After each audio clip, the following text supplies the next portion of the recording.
बेटा good morning 11th class. आज हमारा टॉपिक है general characteristics of app block.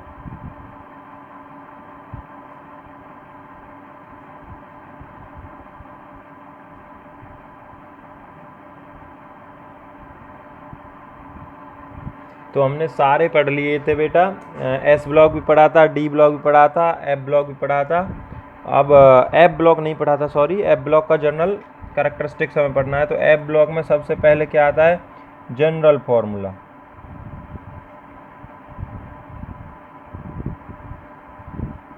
तो जनरल फार्मूला क्या है इलेक्ट्रॉनिक कन्फिगरेशन के लिए?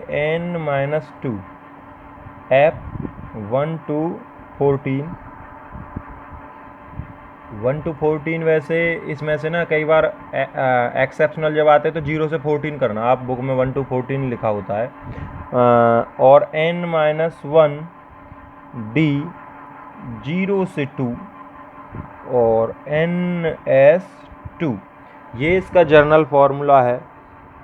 अगर हम देखें तो बेटा एफ ब्लॉक की जो सीरीज़ हैं वो हैं हमारे पास लैंथेनॉइड,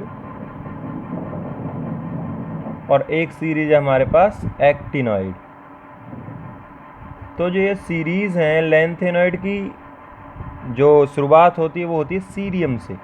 सीरियम से लेकर और लुटीटियम तक, LU कहाँ तक? लुटीटियम। और जो इसकी शुरुआत होती है एक्टिनॉइड की वो होती है थोरियम से लेकर और लॉरेंसियम तक। सीरियम 58 होता है बेटा और लुटीटियम 71, थोरियम 90 होता है और लॉरेंसियम 103। अगर आप लोग इनकी इस सीरीज को कंप्लीट लर्न कर सकें तो वेल एंड गुड। दोनों सीरीज अगर तुम अभी याद कर लें बेटा आप लोग तो बहुत अच्छा रहेगा। लेकिन अगर याद नहीं होती तो कम से कम इतना तो तुम्हें आना चाहिए कि लैंथेनॉइड कहाँ से शुरू होते हैं और कहाँ ख़त्म होते हैं, एक्टिनॉइड कहाँ से शुरू होते हैं और कहाँ ख़त्म होते हैं। अगर इतना नहीं आएगा तो काम नहीं चलेगा भाई। ठीक है बेटा, कम से कम तुम्हें ये चीज़ आ जानी चाहिए कि लैंथेनॉइड कहाँ से शुरू हैं और लैंथेनॉइड कहाँ पर ख़त्म है। तो ये हमें ध्यान रखना है। अब बात करते हैं जनरल कैरेक्टरिस्टिक्स की। पहले तो हमें ये पता होना चाहिए कि एफ ब्लॉक एलिमेंट होते क्या हैं। एफ ब्लॉक एलिमेंट बेटा मैंने बताया था these are those element in which the last electron enters into in which the last electron enters into the F subcell. How many electrons are there in the F cell or F orbital completely? 14 भरे जा सकते हैं बेटा 1 से 14 तक। How many series of F block? 2 series. There are lengthenoid and actinoid. Lengthenoid possess 14 element and actinoid also possess 14 element. Lengthenoid are so called because they are just come after the lanthanum, and actinoid because they are just come after the actinium. मेरा कहने का मतलब बेटा lanthanoids को lanthanoid क्यों कहते हैं? क्योंकि ये लैंथेनम के जस्ट बाद शुरू होते हैं। एक्टिनॉइड को एक्टिनॉइड क्यों कहते हैं? क्योंकि ये एक्टिनियम के जस्ट बाद शुरू होते हैं, that's why they are called. अब यहाँ पे आता है बेटा हमारे पास जनरल कैरेक्टरिस्टिक्स में सबसे पहली बात तो ये है कि ये हैवी मेटल होते हैं, भारी होते हैं। They are heavy metal. ये तुम्हें नोट्स बनाते रहना है बेटा साथ के साथ, नहीं तो मैं भी बस पढ़ पढ़ के बता सकता था केवल। They are heavy metal, they have generally high melting और बॉइलिंग पॉइंट। वो तो होगा ही बेटा, जब हैवी मेटल है तो melting point. They have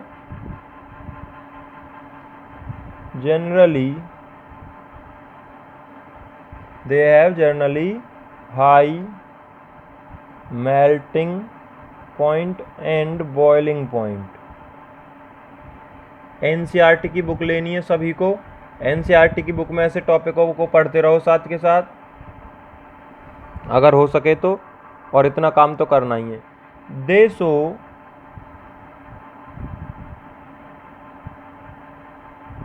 variable oxidation state.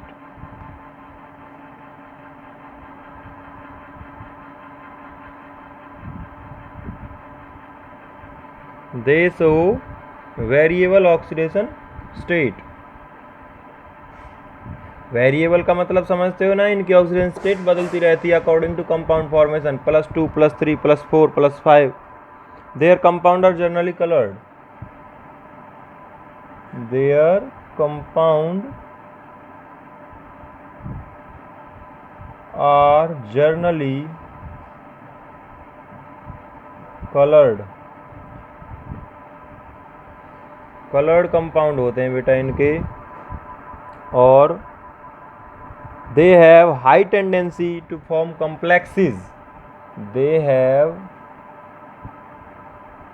High tendency to form complexes। Last point है इसका, most of the element of the actinide series are radio active. सारे के सारे बहुत ज़्यादा रिएक्टिव होते हैं। Most of the element of actinide series, actinide series are radio active. Radio active होते हैं बेटा, बहुत ज़्यादा क्रियाशील, बहुत ज़्यादा रिएक्टिव, एटॉमिक बॉम्ब वगैरह बनाने के काम आते हैं, यूरेनियम प्लूटोनियम ये। अब हमारे पास हमने यहाँ तक जो किया है ये सारा आपको रिवाइज करना है एक बार। आगे हमारा जो टॉपिक है बेटा वो है सिंपल बहुत, मेटल, नॉन मेटल और मेटेलॉइड। बेटा मेटल्स क्या होती हैं, नॉन मेटल्स क्या होती हैं और मेटेलॉइड क्या होती हैं। मेटल्स जो आपको पुरानी डेफिनेशन लर्न होगी, जो इलेक्ट्रॉन लॉस करें, जिनमें लॉस ऑफ इलेक्ट्रॉन हो, जिनमें गेन ऑफ इलेक्ट्रॉन हो, और जो दोनों के कैरेक्टरिस्टिक्स रखें, possess characteristics of both metal as well as non metal, या फिर दोनों के बीच की कंडीशन हो, उन्हें क्या कहते हैं। अब तो मैं मेटल के सारे करैक्टर करने, जैसे मेटल यूजुअली सॉलिड होते हैं रूम टेम्परेचर पर, गुड कंडक्टर होते हैं हीट और इलेक्ट्रिसिटी के, मैलिएबल होते हैं, डक्टाइल होते हैं, ये सारी चीज़ें हम ऑलरेडी पढ़ चुके हैं, तो इन्हें करने की कोई ज़्यादा ज़रूरत नहीं है। नॉन मेटल की अगर बात करें तो नॉन मेटल हैं टोटल कितनी, 18 नॉन मेटल हैं। 18 नॉन मेटल अगर कहो तो मैं लिखवा भी सकता हूँ। हाइड्रोजन, ये तुम्हें ध्यान रखनी है, हाइड्रोजन, कार्बन, कार्बन के बाद nitrogen, nitrogen, phosphorus, oxygen, sulphur, selenium, fluorine, chlorine और ब्रोमीन, पूरी पीरियोडिक टेबल की बात कर रहा हूँ मैं, आयोडीन, हीलियम और नियोन। नियोन के बाद तुम्हारी आर्गन, क्रिप्टन भी हैं, आर्गन और क्रिप्टन। क्रिप्टन के बाद तुम्हारी जीनन और रेडन, जीनन, रेडन, ये हमारे पास हैं। और एक 118वां जो एलिमेंट आएगा वो भी नॉन मेटल ही आएगा, UuO, जो भी है 118, अनोक्टियम। तो ये हमारे पास 18 नॉन मेटल हैं। नॉन मेटल के तुम्हें करैक्टर पता है सारे के सारे बेटा। नॉन मेटल क्या होते हैं, मेलिएबल नहीं होते, डक्टाइल नहीं होते, एक्सेप्शनल सभी में हैं, पुअर कंडक्टर होते हैं इलेक्ट्रिसिटी के, और नॉन मेटलिक जो सॉलिड होते हैं वो थोड़े से मृदुल होते हैं, मतलब मेलिएबल या डक्टाइल नहीं होते, पीटने पर टूट जाते हैं। इसके बाद है, अगर बात करें बेटा मेटलिक करैक्टर की, अगर बात करें मेटलिक करैक्टर की और नॉन मेटलिक करैक्टर की, तो मेटलिक और नॉन मेटलिक करैक्टर किधर से किधर इंक्रीज होता है पीरियड में, वो हमारी मेन चीज़ है। अब हमारे पास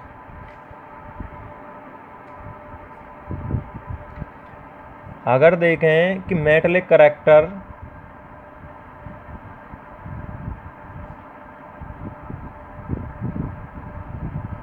और non metallic character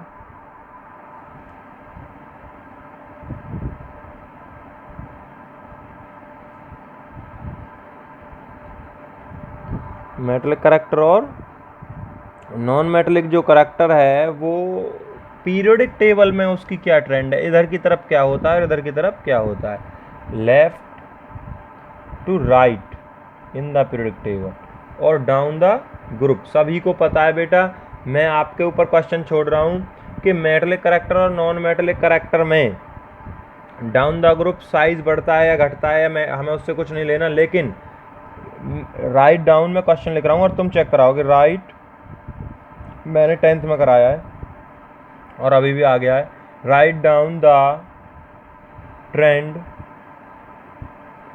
of metallic character and non metallic.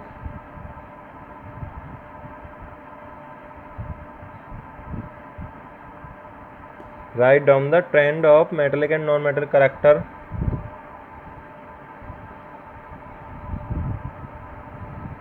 in the periodic table.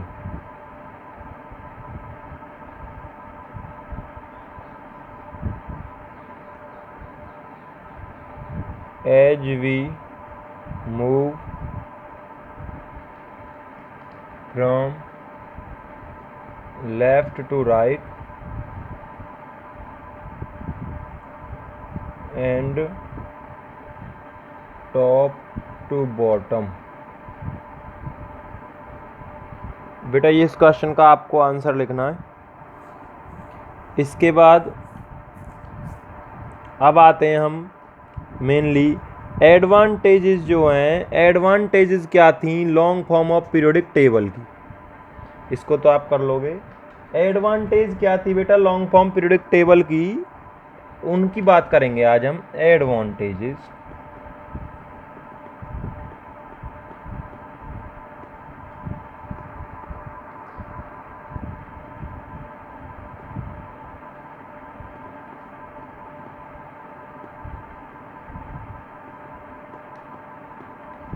क्या एडवांटेज थी बेटा, सबसे बड़ी बात तो ये थी कि it relates the position of an element in the table to its electronic configuration more clearly. जो पोजीशन थी किसी भी एलिमेंट की, उसे उसका इलेक्ट्रॉनिक कॉन्फ़िगरेशन जो था, जो पोजीशन थी, उसे electronic configuration more clearly explain कर रहा था long form of periodic table में। जबकि जिन्होंने एटॉमिक मास के हिसाब से, जिन्होंने ऑक्टेव के हिसाब से पीरियोडिक टेबल को पुट किया था, वहाँ पर इलेक्ट्रॉनिक कॉन्फ़िगरेशन सपोर्ट नहीं कर रहा था। दूसरा, it is easily to remember and reproduce all the element more easily in the sequence of atomic number. जो दूसरा मेन फैक्टर था वो क्या मेन फैक्टर था बेटा, जो पोजीशन थी एलिमेंट की उसकी तो ठीक बात थी, लेकिन ये इजीली रिमेम्बरेबल थी, इजीली इसे लर्न किया जा सकता था, आसानी से याद किया जा सकता था। दूसरा जो इसमें था, the element are classified into normal elements belonging to 1 to 13 to 17 group and transition element belonging to 3 to 12 group on the base of their outer electronic configuration. सारे के सारे जो एलिमेंट थे, सारे के सारे जो एलिमेंट थे कौन कौन से बेटा, 3 से और 12 तक ट्रांजिशन एलिमेंट हो गए सारे, फर्स्ट और सेकंड, 13 से और 17 तक, सारे के सारे एलिमेंट को अच्छे तरह से इलेक्ट्रॉनिक कॉन्फ़िगरेशन के बेसिस पर एक्सप्लेन किया गया था। The element are also classified as active metal placed in the group 1 and second, heavy metal place in the group 3 to 12 and non metal place in the upper right corner 13 to 18 of this periodic table. और क्या description दिया बेटा, जो पहले और दूसरे group के element थे वो तो इन्होंने कह दिया ये एक्टिव मेटल है, मींस रिएक्टिव हैं, एक्टिव मेटल। और 3 से और 12 तक की जो बात करी थी वो हैवी मेटल थे, उनमें बता दिए हैवी मेटल। और अगर बात करें 13 to 18, तो इन्होंने एक ऐसी डिमार्केशन लाइन बनाई जिसमें इधर की तरफ तो मेटल थे, इधर की तरफ सारे सारे नॉन मेटल थे, तो मेटल नॉन मेटल मेटेलॉइड को भी डिस्क्रिप्शन कर दिया आसानी से। Based on their electronic configuration element have been grouped into SPDF block. बेटा जो पीरियोडिक टेबल है उसमें S block, P block, D block और एफ ब्लॉक में डिस्क्राइब किया सारे एलिमेंट को, प्लेस किया जो हमें आसानी से पता चल सके कौन सा ब्लॉक कहाँ रखा गया है। और जो ग्रुप 8 था मेंडली पीरियोडिक टेबल में, जो ग्रुप 8 था मेंडली पीरियोडिक टेबल में, जिसमें एलिमेंट थे तुम्हारे 3 ग्रुप उसमें इंक्लूड थे, 3 ग्रुप उसमें इंक्लूड थे, इसका मतलब 9 एलिमेंट थे। उन 9 एलिमेंट्स में कौन कौन से आ रहे थे, 10वां, 9वां और 8वां ग्रुप थे। उनको फिर अलग अलग से एक्सप्लेन किया इन्होंने, अलग अलग ही पुट कर रखा है। जैसे आयरन, कोबाल्ट और निकिल वाला जो ग्रुप है वो अलग अलग है। मेंडलीव की पीरियोडिक टेबल में सारे के सारे एलिमेंटों को इकट्ठा रखा हुआ था। तो ये था। एक और चीज़ है, साथ के साथ डिफेक्ट भी पढ़ लेते हैं बेटा, फिर डिफेक्ट का नंबर नहीं आएगा, आज इसे खत्म ही कर देते हैं। Defect of long form of periodic table, जो अभी टेबल का डिस्क्रिप्शन दिया था, long form of periodic table.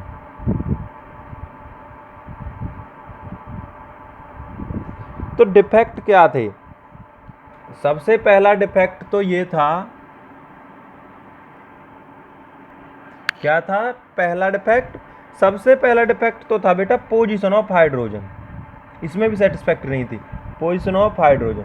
बेटा हाइड्रोजन का जो पोजीशन थी वो यहाँ भी सेटिस्फैक्ट्री नहीं थी, सेटल्ड नहीं थी वो, कि इसे कहाँ रखें, अल्कली मेटल्स के साथ रखें या ग्रुप 17 के साथ रखें, क्योंकि इनकी प्रॉपर्टी दोनों से ही मैच खाती थी, 17 as well as first group. क्योंकि उसे अब कौन सी प्रॉपर्टी ऐसी थी जो 17 ग्रुप से मैच खाती थी और कौन सी प्रॉपर्टी ऐसी थी जो पहले ग्रुप से मैच खाती थी? देखो जैसे मैं कन्फिगरेशन करता हूँ 1s1, लिथियम का करता हूँ 1s2 2s1। भाई इसके भी एस में 1 है और लिथियम के भी एस में 1 है, इसका मतलब ये इसी में रखा जाना चाहिए। पहले ग्रुप के एलिमेंट है, hydrogen, lithium, sodium, potassium, rhodium, सब में एस में 1 आता है। लेकिन अगर मैं बात करूँ हीलियम की, तो हीलियम तो 18 ग्रुप का एलिमेंट है, ठीक है। तो हीलियम, और मैं यहाँ से लिखता हूँ ये है ग्रुप 17, यहाँ पर है फ्लोरीन, क्लोरीन, ब्रोमीन, और यहाँ पर है ग्रुप 18। फ्लोरीन के बाद आता है नियोन, नियोन, आर्गन। अगर मैं देखूँ तो फ्लोरीन का कन्फिगरेशन होता है 1s2 2s2 2p5, 4 और 5 9 हो गए बेटा। अगर मैं इसमें एक इलेक्ट्रॉन ऐड कर दूँ तो हो जाएगा 2p6, मतलब फ्लोरीन को एक इलेक्ट्रॉन ऐड कर दिया जाए तो फ्लोरीन माइनस बन जाता है। अगर हाइड्रोजन को ऐसे एक इलेक्ट्रॉन ऐड करके मैं हीलियम भी तो बना सकता हूँ, मीन्स H माइनस। तो जब ये एक इलेक्ट्रॉन लेकर H माइनस बन सकता है फ्लोरीन की तरह, तो फिर ये फ्लोरीन वाले ग्रुप में भी इन्हें हम प्लेस कर सकते हैं। तो ये चीज़ यहाँ पर नहीं बताई थी। दूसरी एक और चीज़ थी, जो लैंथेनाइड और एक्टिनाइड थे, लैंथेनाइड और एक्टिनाइड जो थे वो अभी भी अपनी जगह पर सही नहीं थे।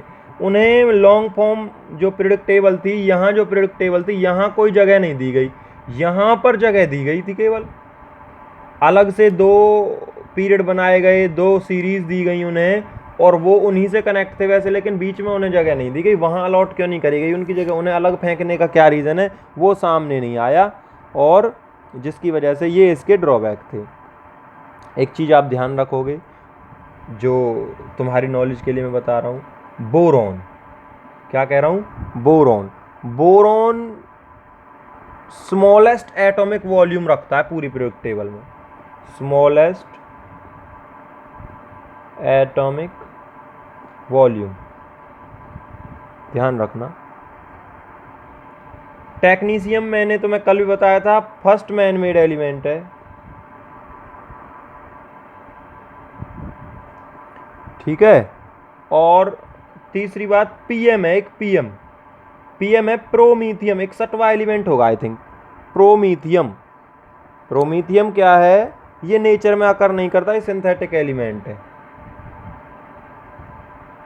लैंथेनाइड सीरीज पढ़ी हमने, लैंथेनाइड, ये लैंथेनाइड मतलब ये इनर ट्रांजिशन एलिमेंट है, उसका सिंथेटिक एलिमेंट है, ये ट्रांजिशन एलिमेंट का सिंथेटिक एलिमेंट है। तो आपको यहाँ तक करना है अच्छी तरह से। ग्रुप और पीरियड और ब्लॉक मैंने निकालना तो मैं कल सिखा दिया था। तो ये टॉपिक आपका यहाँ तक कंप्लीट है। इसके लिए मैं तुम्हें क्वेश्चन दूंगा और वो आप लोगों को करने एक्सरसाइज दूंगा। आज के लिए थैंक यू बेटा।